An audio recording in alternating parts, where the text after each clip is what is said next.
Hi, I'm Tom Woodward, and I teach at Trinity College of Florida, and I'm your host for the Princeton Chronicles, which contain the highlights of a delightful conversation I had recently in Princeton, New Jersey, with 3 professors at the university.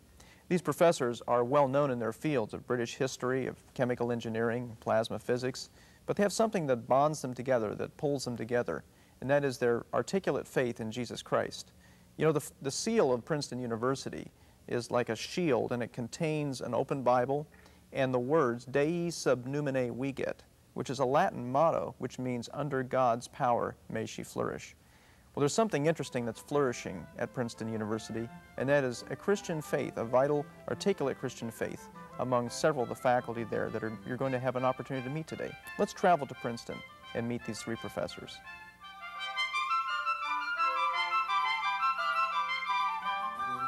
We're delighted that you 3 gentlemen could join us today. And I'd like to begin with Dr. Eugenio Biagini. Dr. Biagini has been a professor for several years at the Princeton campus, did his graduate work at the University of Pisa in Italy. And Dr. Biagini's specialty is British history. He studied for 7 years and did graduate work at Cambridge University, and is the author of 2 textbooks published by Cambridge University Press. Dr. Biagini, thank you for joining us. Next, we're going to be hearing from Dr. Robert Prudhomme. Dr. Prudhomme is a professor of chemical engineering at Princeton University, and he is a graduate of both Stanford University and the University of Wisconsin, where he received his PhD in chemical engineering and has been on the Princeton faculty since 1978, editor, I believe, of several books in that area. Dr. Prudhomme, thank you for joining us. And finally, Dr. Bob Caida. Dr. Caida received his graduate degree and his PhD from Rutgers University and is the principal research physicist at the Plasma Research Fusion Research Laboratory on the Princeton campus. He received his PhD in the area of nuclear physics and is a graduate, as we said, of Rutgers, where he has published a number of papers in the area of fusion research. Dr. Caida, thank you for joining us. As we gather here today, and I wanted to thank you again for taking your time out of your busy schedule. We had 2 professors that we spoke with yesterday. They were jetting out of the Princeton area to California, and so I'm glad that we were able to gather the 3 of you together. Let me pose a general question to you as Christian professors here on the Princeton campus.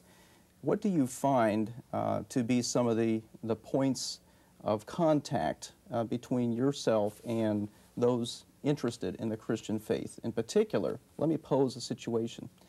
Let's say a student came to you, had heard about your faith perspective, your Christian commitment, and they came to you and said, for example, Dr. Prudhomme or Dr. Biagini, what do you see to be some of the reasons that the Christian faith is true? In other words, this person is an interested but skeptical inquirer, and he says to you, for example, Dr. Caida, why is Christianity true? What would you say?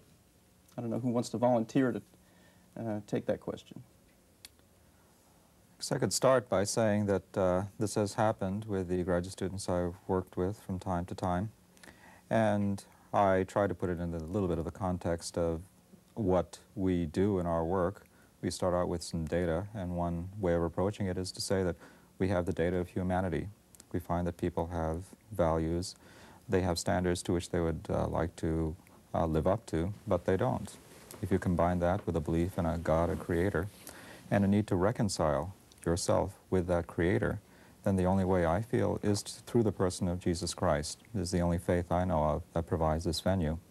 And expressed in those terms, many people do find that understandable if they accept the historicity of Christ and the existence of God. So the moral reality of the sense of right and wrong is the entree, if you will, the contact point between the claim that Christianity is true and the reality that we experience. That's right. Okay. That's right.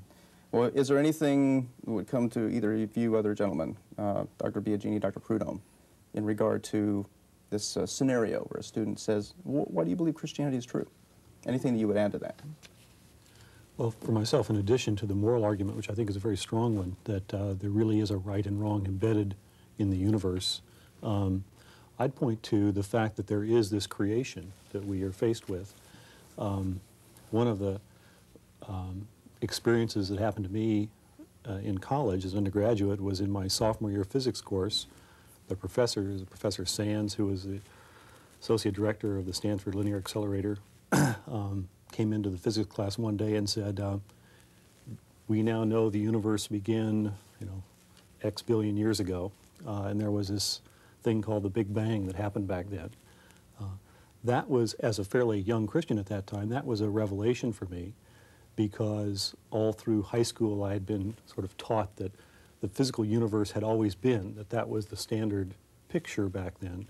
And here was a world-class scientist telling me that no, there was a time equals zero when the universe that we know came into being. And that certainly is a very strong point, I think, for the Christian position, that there is a point in time, the research from the Big Bang, much of which is done here at Princeton, indicating that there was a start to this whole physical world we see. The third thing for me has to do with what I believe is the reality of the person and resurrection of Christ. Again, in my senior year in college, I went through a time of real crisis in my faith, trying to decide, do I believe this thing, Christianity, is true? And so there's a several-month period where I wrestled with that. And this was while I was, very involved in Christian activities and going to church.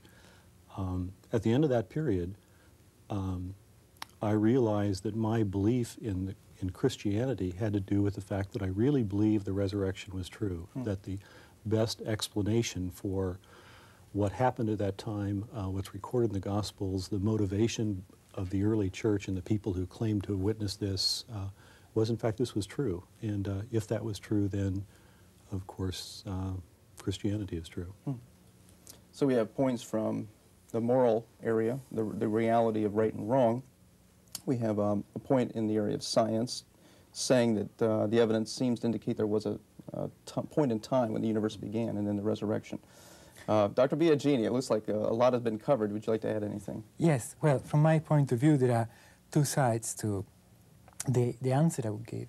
There is a personal side, which will start probably from Dr. Kaita's point, which I feel very personally because it was an integral part of the way in which I became a Christian. But also from a professional point of view, as a historian, I would call this person's attention on the amazing historical professionality of much of the biblical writing. I mean, not all the Bible is history books, but many of them are, and the way they are written in terms of the critique of facts and the balance between social history, economic factors, personal choice, political history, military history, just amazing. I mean, it is difficult to find it in contemporary history to some extent, and surely what is striking is the extent to which none of the biblical historians had any difficulty in denouncing the flaws in the personality of the heroes of their stories.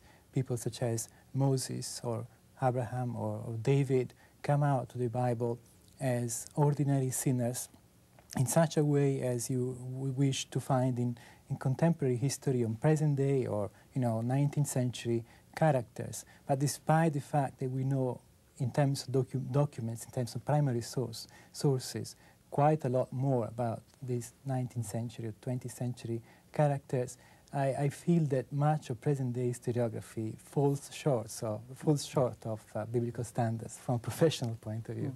So that is a strong argument from my experience. So the actual biblical data indicate no hero development of heroes so much as a presentation of their flaws. Precisely. What I'm saying is that if the methodology and the reliability of these documents as professional history is apparent, so possibly this is a further argument why the spiritual content of the Bible should be listened to carefully before you make a decision. Drs. Prudhomme, Caïta, what would you add about what kind of a variety of things did you encounter in this pilgrimage, in this checking out of the possibility of faith in Christ? I consider myself very fortunate in having Christian parents, being raised in a Christian home, but a home where there was a great premium, an emphasis on education. My parents were very well educated, and I remember very vividly my father encouraging critical reading of the Bible as well as books like The Origin of Species at a fairly young age. And so there was always a sense of lively discussion of these truths embodied in the great works, the Bible and other works that people had produced over the years. And also a sense that what, as Dr. Prudhomme was mentioning, what you know about nature and the book of nature, as it were, is no different in terms of its truth, its veracity, than what you would find in the book of the law, so the scripture, that they are all part of an integrated whole, something coming from the same creator of both. And so I very vividly remember parents taking me to museums and going to collect rocks and things of that sort, and appreciating God's creation from that perspective, but also, along with the comments that Dr. Biagini was mentioning, getting a sense that when the Bible is spoken of, it was just as real. I remember my father dragging out maps of the Middle East and pointing out where these things actually occurred. And so in a sense, that history that was embodied in the scriptures, that knowledge of the universe that God had created, was all a seamless picture of a complete whole, that there was no distinction between that which was scriptural or that which was having to do with God and other worlds and the natural world that the contemporary person would have to use as the only judge of reality. But instead, they were all part of what God had created, and having gone to college in the 60s and the 70s with all the turmoil, there was a tendency of wanting to question everything. And I have to admit, I had my periods of doubts and questions, as Dr. Prudhomme had mentioned. But I think through it all, I would have to say, the grace of God, I think these foundations served me well in keeping my feet in the right direction, as it were, and my face in the right direction. If the evidence, let's say that the evidence of the world, history, scientific evidence, if it's such a good fit with the claims, the truth claims of Christianity, why is it that we encounter the kind of, at times in the universities, we encounter this kind of hostile caricature of Christianity as something that's irrational? Let me mention the well-known cartoon that Dr. Provine, not Dr. Prudhomme, but Dr. Provine at Cornell University, the eminent biologist, put in a recent essay.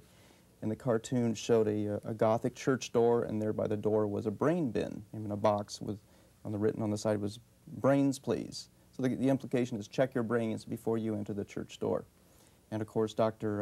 Was it Dawkins, I believe, author of Blind Watchmaker, the professor at Oxford, has said that the creation concept found in the Bible is has no more value than the idea that, I think he said that the idea of a West African tribe that says that the world was made from the excrement of ants. Okay, those two stories are equally mythological.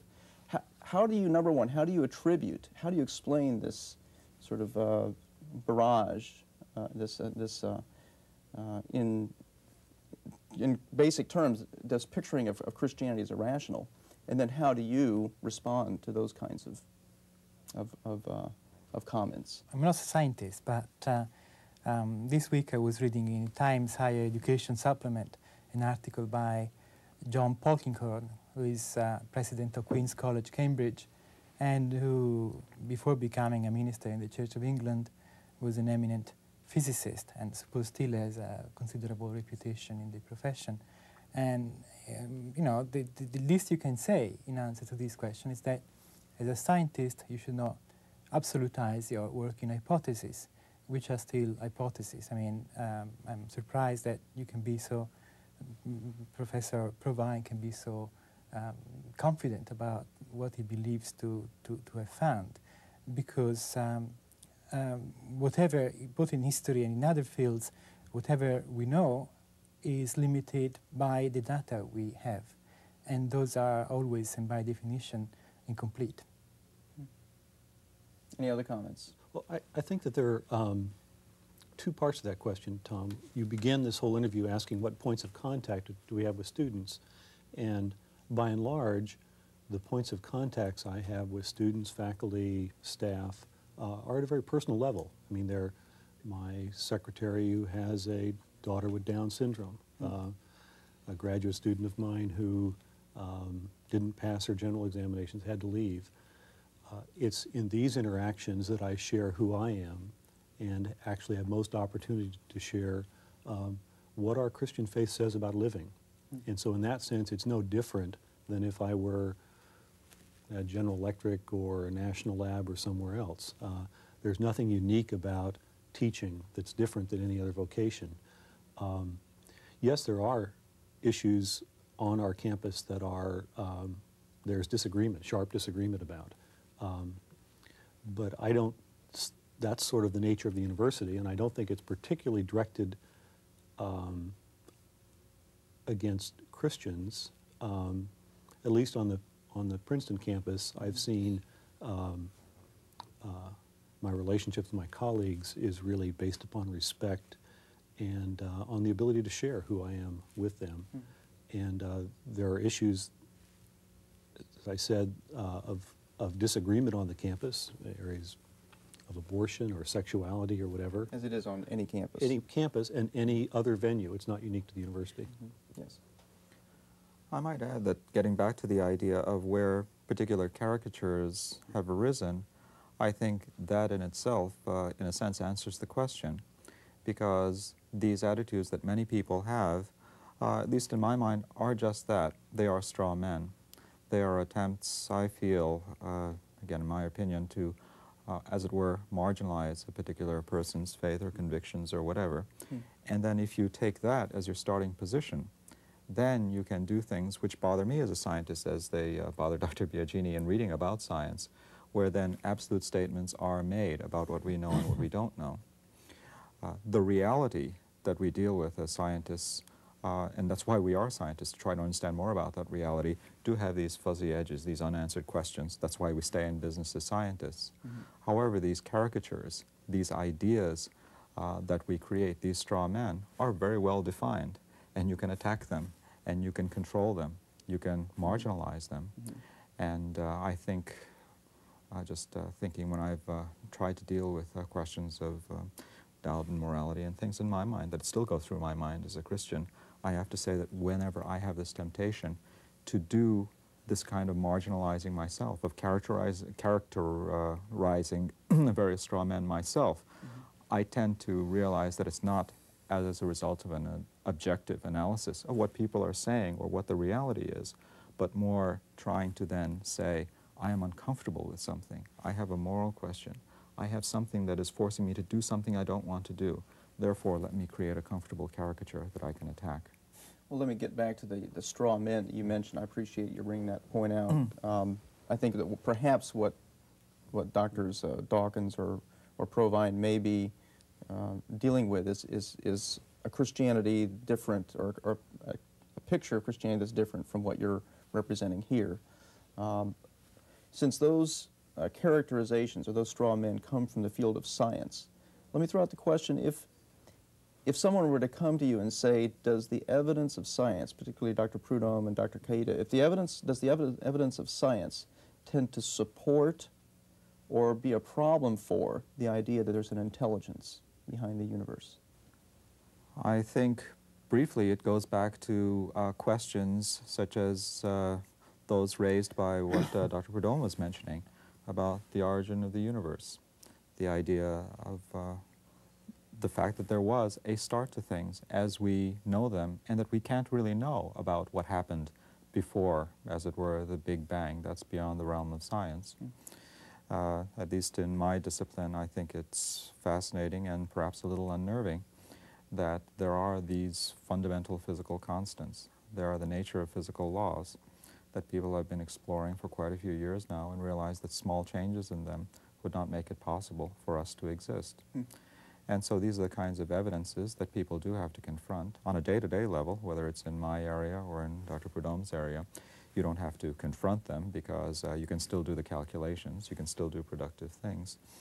But shall we say, in the quiet of those reflective moments that we would like to have perhaps more of, we have to ask ourselves these questions, or if we do ask ourselves these questions, you do have to confront, in my opinion, the evidence of a creator behind it, or come up with some ad hoc argument that says that maybe if we have an infinite number of universes and we just happen to be in the one where everything works out so we exist, that's fine. But I think this is why Professor Polkinghorne, whom Dr. Biagini had mentioned, is so good at calling this in a very straightforward way. These are philosophical positions. These are metaphysical positions, and they should be called them. So you're saying then science is not a problem for an articulate, presentation or acceptance of the Christian faith. And you would say that generally you don't find scientists having to deal with, let's say, problem areas. Well, it's in fact the converse. If you look at lists of Christian faculty members compiled by various organizations who have ministries with Christian faculty members across the nation, you'll find that a larger percentage of those people on those lists are in sciences and engineering than they are in the social sciences. So the data says it's not a significant problem for those of us in science or engineering. You again look at the data, and many of the great men of science have been in fact believers. Isaac Newton wrote more in theology than he wrote in science. So the data says that there is no intrinsic conflict between faith and science. Every individual has their own weighting functions, their own weight that they're going to put to various pieces of evidence. And so there are certainly people like Provine who, looking at the same data, will put a different weighting on things and come to different conclusions. So I don't think, I would never say that the evidence is so compelling that one cannot intellectually believe anything else. That I don't think is the case. But I think the evidence is certainly strong enough to say that that the lines that we talked about earlier in this talk, they all lead to the same conclusion, and it's easy for me to understand that that's the best, that's the conclusion that all of those different routes lead to. Let's say that someone came along and hearing your comments today said, well, I'm impressed that we have a trio of very articulate, obviously very intelligent, highly trained professors at Princeton, and they say, I'm willing to consider that Jesus was a good man with wonderful moral systems and a terrific insight, but this, I'm not ready to accept him as God. I think that he was a great moral scholar or a moral teacher, let's say on the level of Confucius, but being Christianity, having the sense of claim that Christ, should receive all of our allegiance. How would you answer someone who says, well, Jesus is a great teacher, I'll admit that, but I don't want to go beyond that? How would you deal with that? This thought isn't original with me, but if you have that argument, I've heard it said that you can't then escape the claim that he made, namely that he is the Son of God. And the salvation that we have through his death and resurrection is based on that claim. And it's very difficult to think of any other person who claimed to have been a moral teacher, a sane human being, who would then similarly make that claim. And that, for me, gives you a very strong statement of uniqueness that you have to confront. Okay. Anyone want to camp on that or move along? Well, I mean, very much along the lines of what Professor Keita was just saying, it seems to me that if you examine the evidence of the Gospel and the New Testament in the light of Jesus being just a moral teacher, this hypothesis doesn't make any sense, because as a moral teacher, he should have tried to extend his professions, to speak, his mission as a moral teacher for as long as possible, in the same way as Socrates did. But by claiming that he was the Son of God in a monotheistic society in which this was, a capital crime, he was undermining his own career as a moral teacher. So it seems to me that this hypothesis simply doesn't work, and generates either the hypothesis that he was insane, that is, he was deliberately courting death, or that, he did not want to be a moral teacher. He was actually the Son of God. so you would tend to come alongside and agree with the claim made by C.S. Lewis. Yes. That based on his Absolutely. claims, either he was, the alternative is he was a liar, a charlatan, or he was, mentally unbalanced, or he was who he claimed to be. Let me go ahead and throw out the related question. Let's say someone says, well, I don't think you ever made those claims. I don't think that the New Testament is a reliable source, a reliable history. I think that these are stories that were passed down and changed over hundreds of years. Translations, often people say, how do we know what the original said because of so many, hands that it passed through? How would you reply to that? I mean, that's a question I've heard brought up on the university campus a number of times. And maybe Dr. Biagini, as a historian, you mind if I ask you that question? No, that's fine. Okay. Well, I'm not an expert, of course, but for one thing, we can at least check the parts of the New Testament which relate to contemporary society, to the working of, Middle East or a Roman province in the Middle East at the time. And what we find is that the details in the New Testament are actually perfectly reliable in terms of the political geography, the division between provinces, for instance, which archaeology has demonstrated to be perfectly correct. As documents, I'm referring now to Acts of Apostles. Archaeological evidence from Anatolia has shown that the division in provinces we find in Acts is actually a first century Roman organization or local government. And we can check lots of other details concerning social life, the material life, the economy of this region, or the level of interchange between ethnic groups, or the working of Roman justice, which is, the New Testament is one of the main sources, main historical sources, if you want to find out how Roman justice worked, apart from the great orations of Cicero and the other classical documents. So some historians working here at the end of the 20th century do use the book of Acts or the Synoptic Gospels as sources to get information, reliable information Well, from? it is definitely one of the sources. Obviously, there are lots of others, as in many other fields. Okay. Well, that is coming from someone who should know something about history, Dr. Prudhomme. Another thing that has always impressed me is what happened to the early disciples. If Jesus never made these claims of, in fact, being the Son of God, and if he, in fact, did not come back from the dead, if the resurrection is not true, then you had these 12 disciples who went on to be martyred and gave their life for something they knew wasn't true. To me, that's a very strong argument that, in fact, what we have recorded in the Gospels is true. These men were willing to give their lives for what they heard from Christ and heard these claims that he made. How do you integrate the data from your field into a coherent picture, given the presuppositions, given the perspective that you bring into your work of a Christian faith perspective? Do you find that a challenge, and what are some unique principles or ways that you accomplish this, integrating the big picture? Anybody? Dr. Biagini. Okay, yes. Well, obviously, I work on 19th century British history, so the level of integration is not in terms of the topic of my research.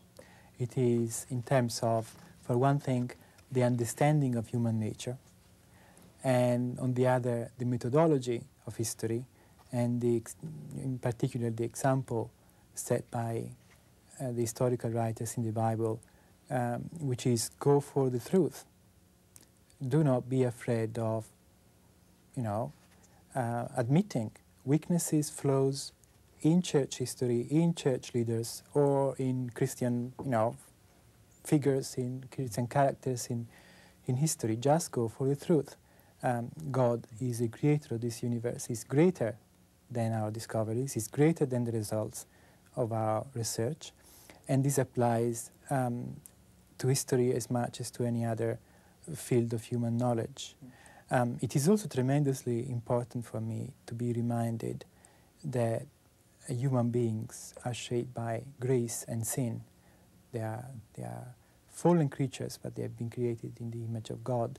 And these are the two sides of the picture you have to keep in mind when assessing human social events. Another further consideration is who are the subjects of history. And the Bible is not concerned only with kings or with, great figures. In fact, many of the characters are just ordinary men and women. This is quite extraordinary for ancient history, the role of women in biblical literature.